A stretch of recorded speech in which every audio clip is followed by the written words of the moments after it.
Halo semuanya, dan satu lagi yang perlu kalian tahu, untuk menjadi seorang doktor ilmu hukum atau S3 hukum itu berapa sih mata kuliah yang harus ditempuh dan berapa SKS yang harus ditempuh ya, karena pembahasan sebelumnya mengenai S2 nya ya, yaitu MIH sama MKN dan S1 nya juga sudah. Tapi semakin mengerucut, jadi kalau semakin tinggi kuliahnya S1, S2, S3 itu semakin mengerucut lagi, semakin spesialis lagi, dan semakin difokuskan lagi, fokusnya ke apa gitu.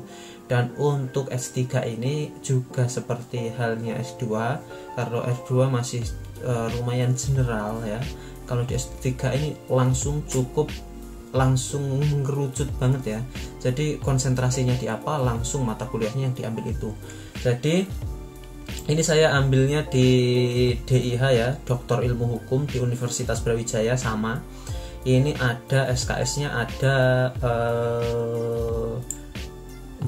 52 SKS, dan yang paling banyak yaitu disertasinya atau penyusunan disertasi itu ada 28 SKS ya.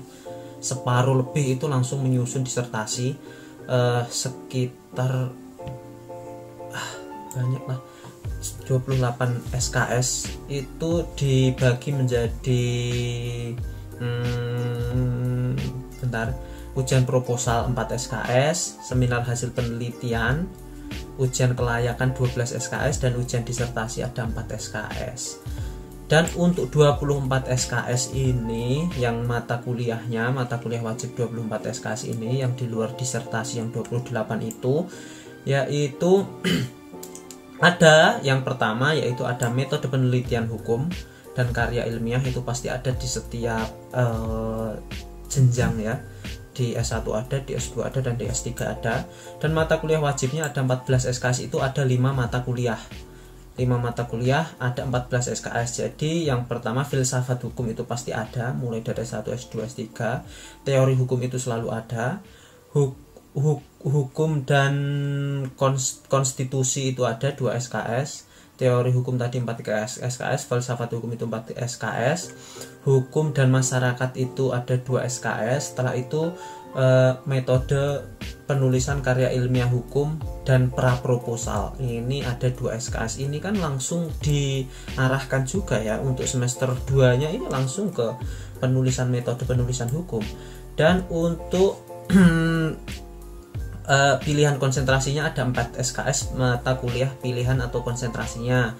Jadi untuk pilihan konsentrasinya ini ada banyak, mau milih ada politik hukum bisa, hukum agraria bisa, hukum pidana dan kriminologi bisa, hukum dan ekonomi bisa, hukum lingkungan dan sumber daya alam, hukum tata negara, antropologi hukum, hukum administrasi negara, hukum internasional, hukum Islam, hukum perburuan, hukum perdata, hukum pertambangan, hukum antariksa ternyata juga ada, hukum kelautan, hukum perusahaan, dan itu saja ya. Jadi tergantung, Anda harus memilih 2 mata kuliah untuk konsentrasi Anda cenderung fokus kemana.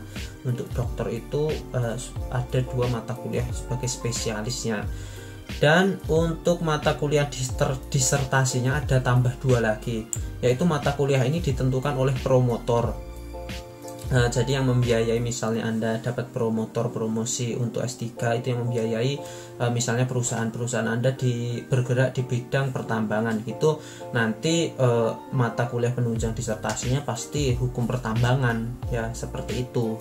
Contohnya itu ada 2 SKS. Jadi untuk total mata kuliahnya cuma ada 1, 2, 3, 4, 5 tambah mata kuliah konsentrasi 2, 7 sama 1 mata kuliah dari promotor, 8 sama disertasi. Cuma ada 8 mata kuliah.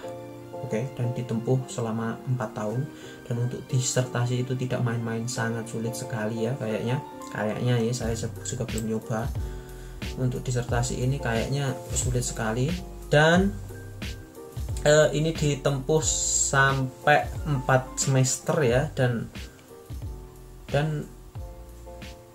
saya juga nggak terlalu paham ini gimana nya. Dan untuk SPP-nya atau UKT-nya saya juga nggak tahu, kayaknya lebih mahal daripada magister ya. lebih mahal daripada S2, dan itu aja sih. Kayaknya saya harus wawancara lagi dengan yang sudah lulus dari program doktor ilmu hukum, berapa biaya kuliah untuk masuk doktor ilmu hukum. Dan seperti biasa, semoga bermanfaat dan terima kasih. Dah.